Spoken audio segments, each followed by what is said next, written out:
Hello guys, hello everyone. I am Joral Andre Tabulayo Fines, and in today's video I am currently in the forest of STI, and as you can see, meron tayong tent sa likod. So bakit tayo may tent? Anong connect sa video natin? So I will explain you bakit ba ako nagbi-video ng ganito.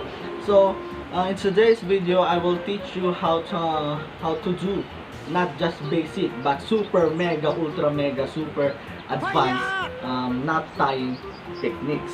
So para saan ba yung knot tying techniques? At marami tayo iba't ibang type of techniques sa pagtatali. So I will explain you kung ano-ano yung mga yon and kung ano ang purpose, what are their purpose in our lives, kung how it will help us in our daily lives. So now, hindi na natin ito patatagalin pa, and sobrang init dito sa forest of STI. I will teach you how to do knot tying techniques. Knot tying techniques. Yeah.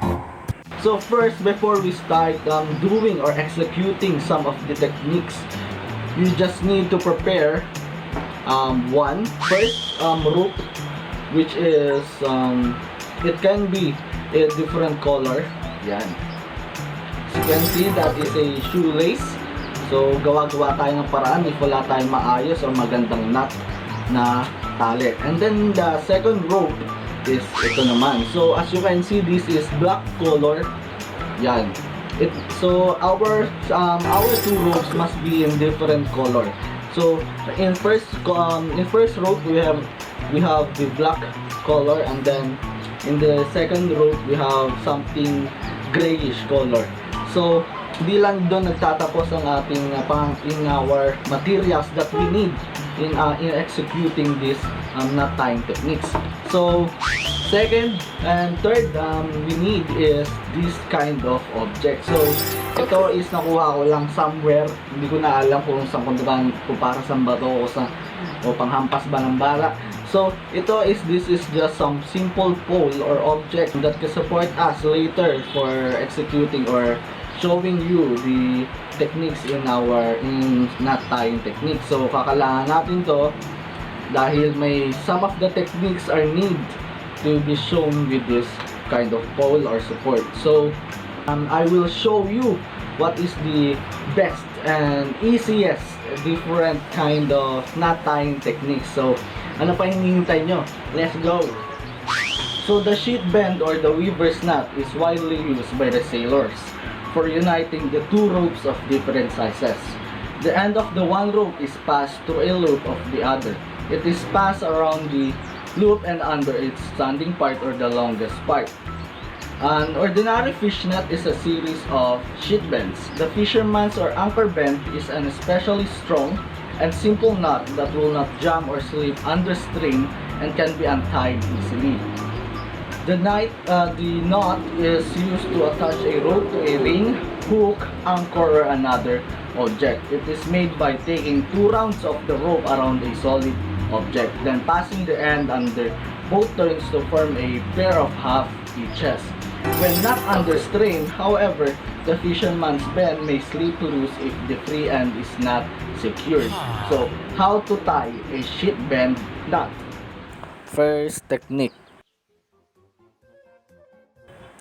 First step, pass the first rope through your second rope's bite, which means your second rope has a hole where your fingers must be able to hold the tip and some part of your second rope like this.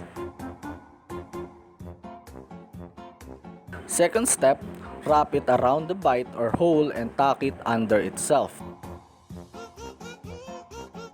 The third step, hold the second rope and pull the first rope in order to tighten your knot.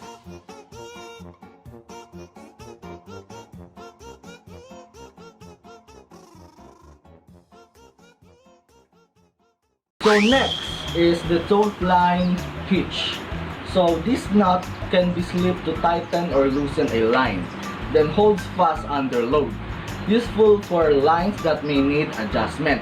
The taut line hitch is essentially a rolling hitch tied on the standing part of a tight line after it has been secured around the object. Campers used to this knot to secure tent guy lines because the hitch slides freely yet jumps under load, making adjustment to the line easy. This is the knot that the Boy Scouts of the Philippines recommends for an adjustable sliding knot. So, how to tie a taut line hitch? Second technique. First step, loop around the support and wrap the end around the standing part or the longest part of your rope. Second step, wrap it once more and bring it out of the loop. Third step, wrap it again and then now hold these two parts of the rope while pulling these two parts of the rope in order to tighten the rope, and lastly we can able to slide the knot to adjust the tension in this pull.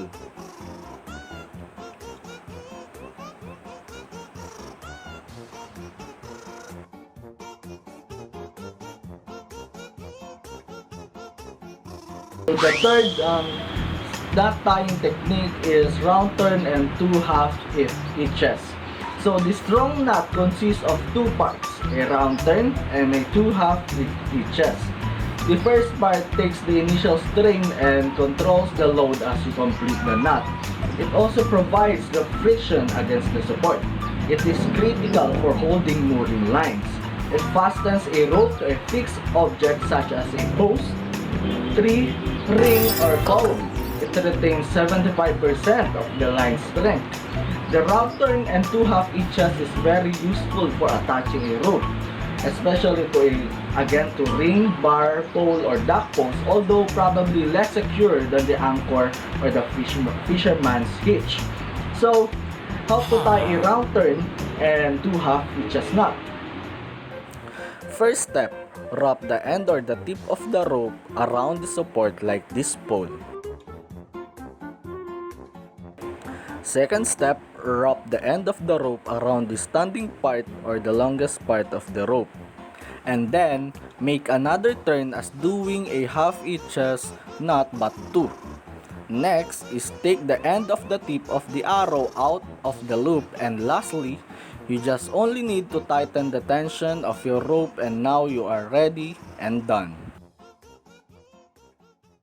So second to the last knot tying technique is the glove hitch.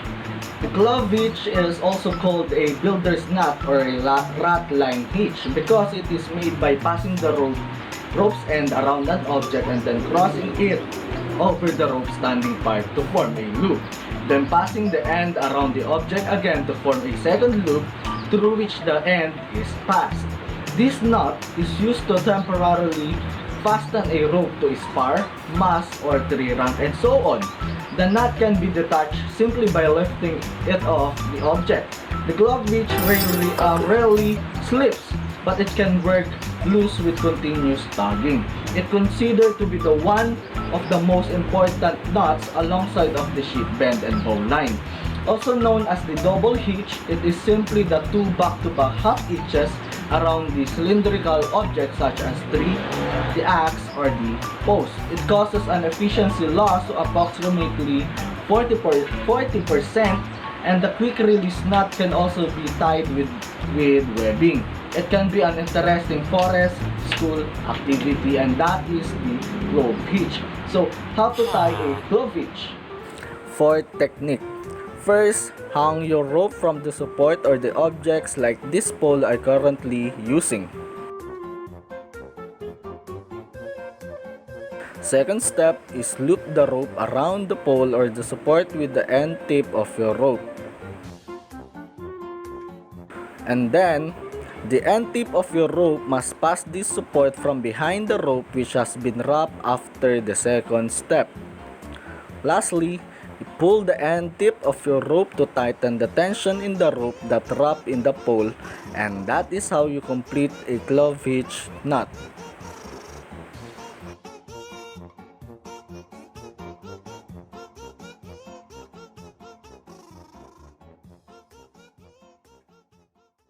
So the last and not the least, the last knot tying techniques is the timber hitch. The timber hitch in the in which the rope is turned back on itself at least 3 times. It is rapidly tied variation that is used by loggers on tree trunks. The timber hitch is used to secure a rope around a post or any cylindrical object. It also known as the bowyer's knot, owing to its use in attaching the end of the bowstring to a long bow. So, how to tie a timber hitch? Fifth technique. First step, adjust your rope in your support like this. Then, wrap the rope around the pole. And this is our end tip of the rope, that this part must be shorter than this part of your rope. Second step is pass the working end around the standing part or the longer part of the rope. Pull this end tip to the left from below of the loop we formed after the second step. Next is turn this end tip around 2 more times. Lastly, pull the both end tip and standing or the longest part of your rope tightly to secure the support and tighten the tension of the rope in the pole.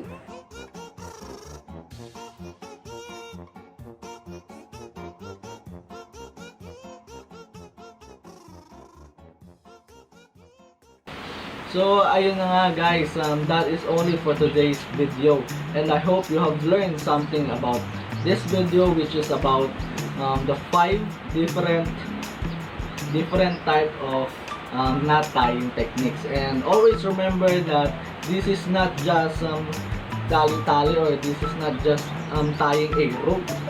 So these knot tying techniques will help your life get easier and will help you in the future. Makikita mo rin na having the knowledge of knot tying techniques will help you to improve your knowledge or improve your skills in terms of survival and in terms of practical skills kapag dumating yung situation na kailangan natin mag-involve ng rope. Again guys, that is only for today's video, and I hope you always remember what I am saying and what are the easy step-by-step procedure or method that I use for doing the 5 different types of knot tying. So again, I am Dorel Andy Pagulayan Pines, and this is my video for P4 or Physical Education number 4, and I hope you like this kind of video. Goodbye.